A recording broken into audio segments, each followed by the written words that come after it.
no telão, ó, a festa dos campeões da Libertadores, o primeiro título do Fluminense, reparando uma grande injustiça de 2008, o Fluminense ter perdido aquela Copa. Dodô tava, Dodô? Tava, 2008. Tava lá contra o LDU, né? Uma injustiça, obviamente, pelo ambiente que foi criado, não pelo que foi jogado.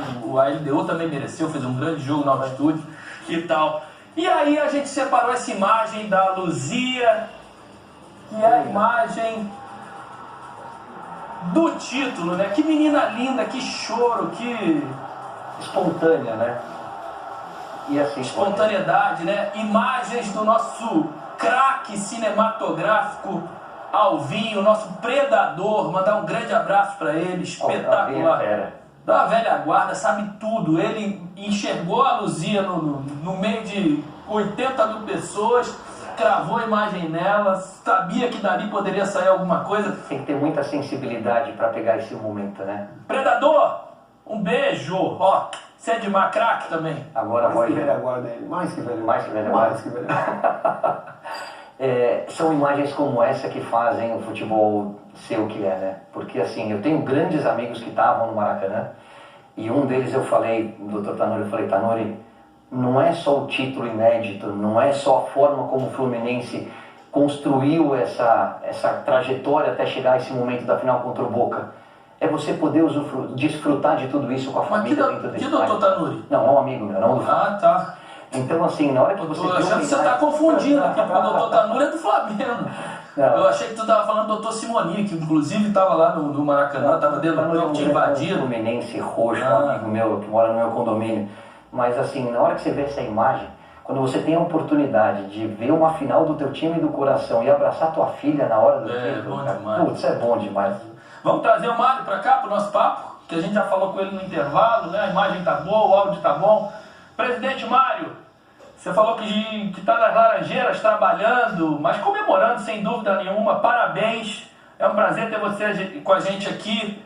Você tem 3 ex-jogadores do Fluminense que têm um respeito, um carinho, uma admiração pelo clube, que não é não, Dodô, Caio, e mais um aqui que não teve a honra de vestir a camisa do Fluminense, mas que respeita e sabe da grandeza, da tradição, e que tenho certeza que torceu muito pelo Fluminense também. Seja bem-vindo, presidente.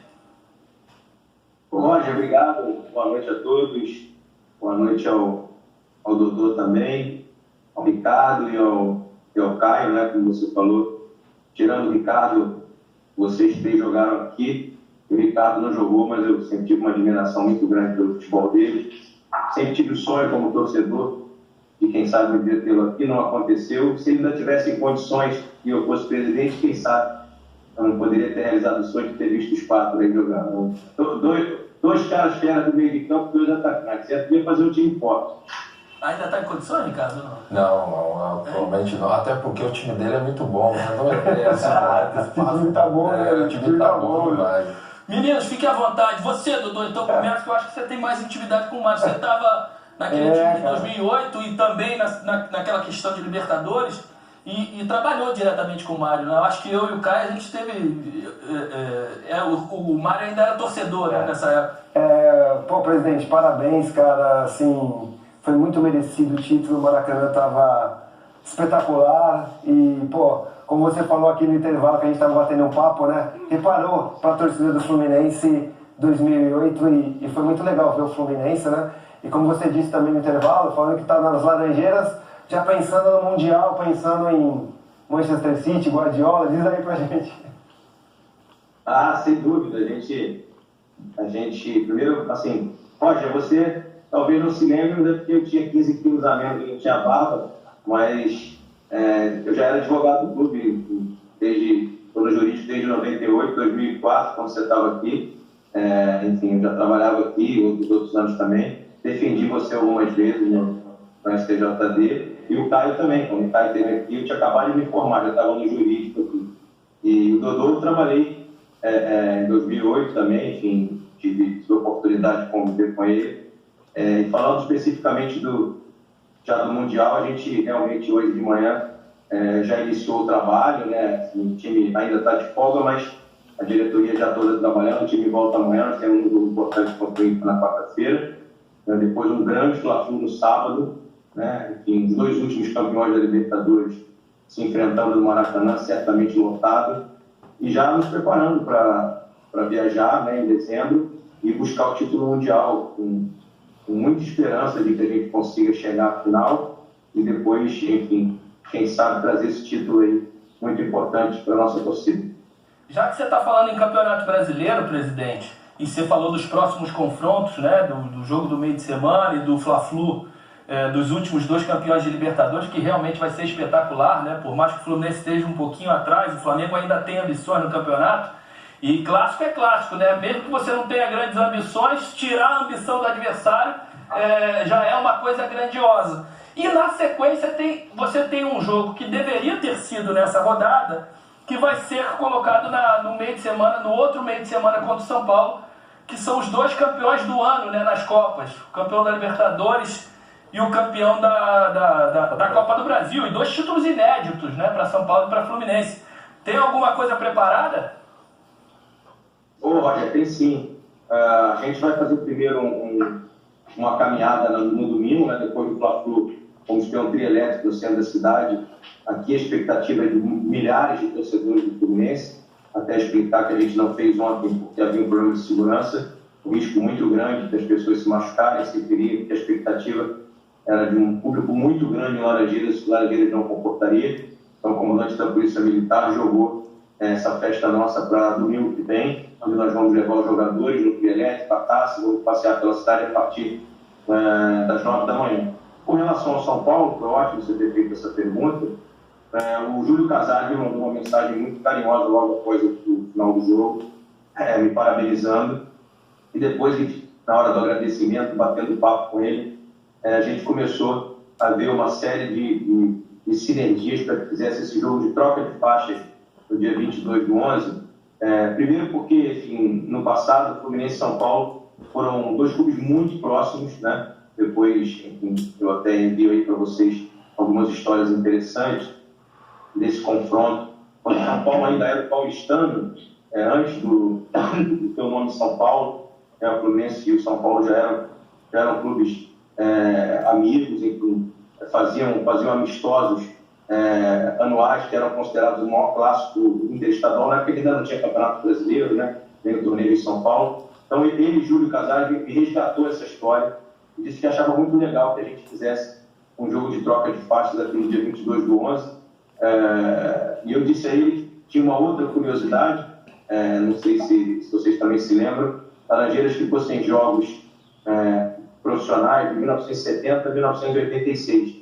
E o jogo de reabertura das Laranjeiras foi um jogo também de troca de faixas em 1986 entre Fluminense e São Paulo. Os 2 tinham sido campeões estaduais em 85. Esse jogo foi aqui em Laranjeiras, no estádio está na minha frente, aqui estou na sala de trabalho nossa. Foi 2-2 e, curiosamente, fazendo aqui a reforma do nosso museu, a gente está fazendo um novo museu para as taças do clube aqui. Outro dia, mexendo em coisas históricas, eu encontrei a bola desse jogo, com tudo isso anotado, placar, etc., coloquei na minha sala.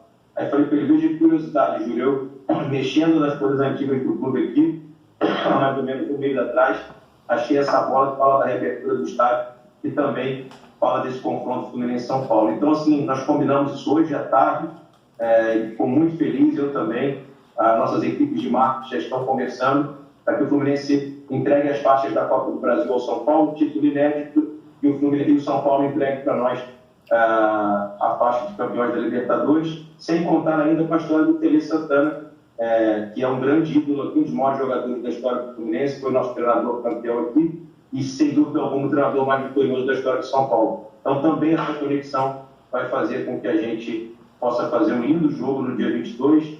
A gente deve colocar um show lá para a nossa torcida, antes da partida, para a nossa torcida, para a torcida de São Paulo também, que vai estar presente, obviamente. E eu fico muito feliz que a gente possa estabelecer essa conexão.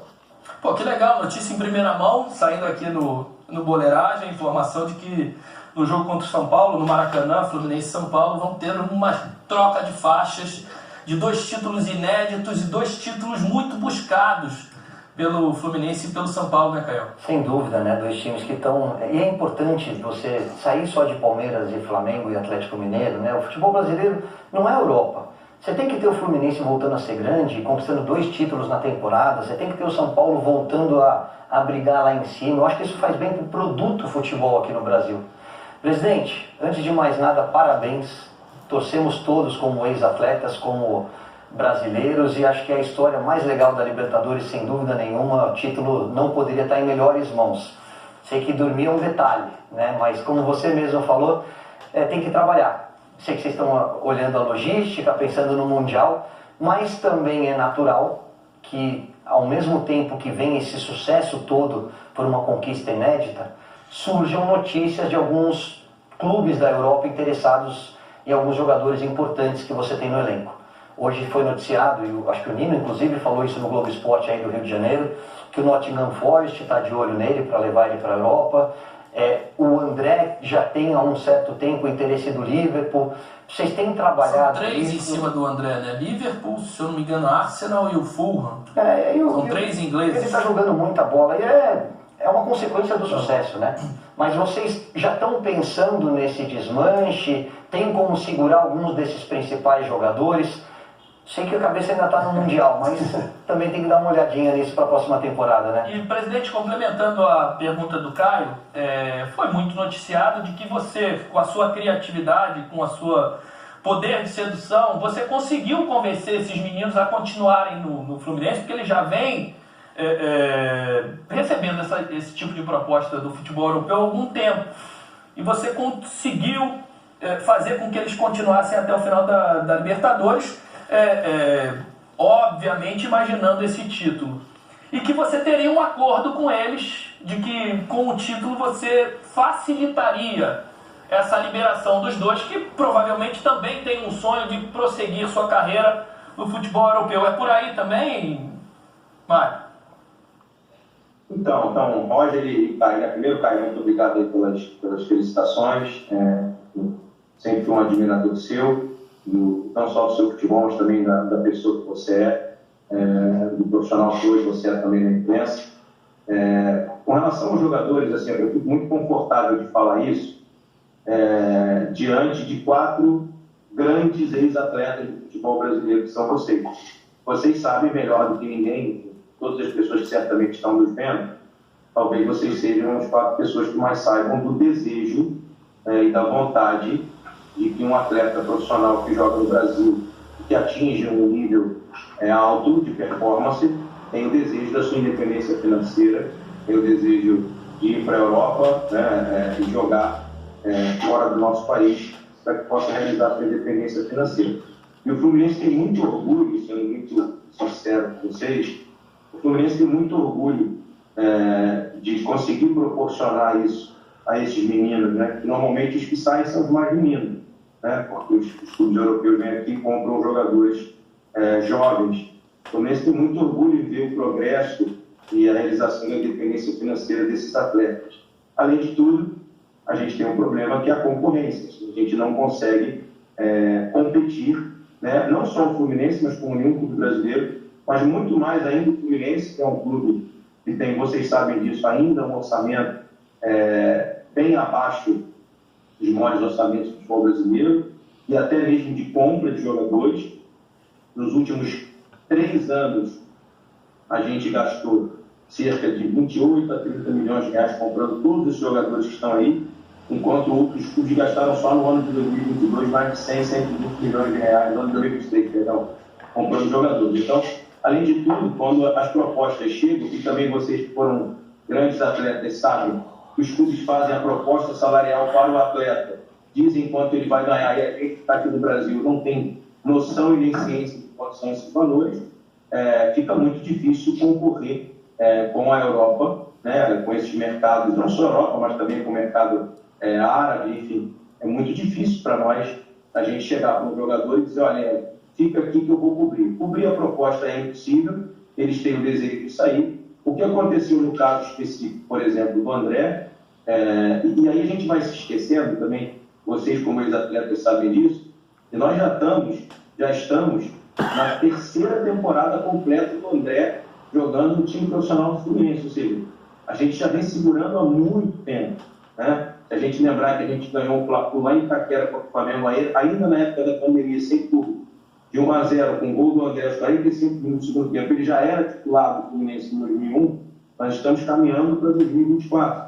De lá para cá, o André foi campeão estadual 2 vezes, agora foi campeão da Libertadores, foi para a seleção, e o que a gente pediu a ele no início do ano, ao empresário dele, foi que a gente conseguisse mantê-lo até o final de 2023, para que a gente buscasse o título da Libertadores, porque a gente sentia que esse ano a gente estava muito preparado. Fizemos esse acordo verbal, ele tem, obviamente, um contrato um pouco mais longo, mas há um combinado nosso. Se chegar uma proposta no final do ano, né, dezembro/janeiro, satisfaça os interesses do Fluminense, satisfaça os interesses do André, a gente deve fazer a venda. Chegou uma proposta muito boa no meio do ano, todos sabem disso, no fato todo mundo sabe, mas pelo combinado que a gente sequer colocou no papel uma contraproposta. O empresário do jogador e o jogador foram corretíssimos com o Fluminense, tanto o André quanto o Carlos Leite foram homens de muita palavra, se mantiveram.